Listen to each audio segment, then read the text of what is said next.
Siyaphuhlisa siphethe inguqu siyalima sigweba indlala bhotani mawethu namkelekile kwiindaba zika Dr Da. Isebe lophuhliso lwamaphandle nenguqu kwezolimo e-Eastern Cape lithabathe amanyathelo okuqinisekisa ukuba sempilweni kwemfuyo kweli phondo.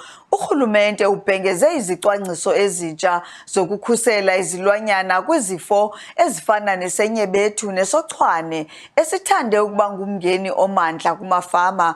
Le nkqubo iqinisekisa ukuba imfuyo ihlolelwa izifo rhoqo, amaphulo okutofwa kwemfuyo kunye nokusekwa kweendawo zokubekelwa bucala kwimfuyo egulayo zezinyangwe. Amafama afumana uqeqesho ngendlela yokondla nokugcina imfuyo icocekile. The recent foot and mouth disease outbreak in the Kouga-Kama municipalities highlights that there's a need for government to prioritize biosecurity.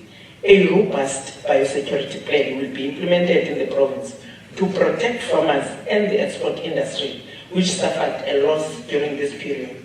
Ikhwelo lityala mawethu, masibhinqele phezulu sihambe siyokulima. Ndinithanda nonke emakhaya.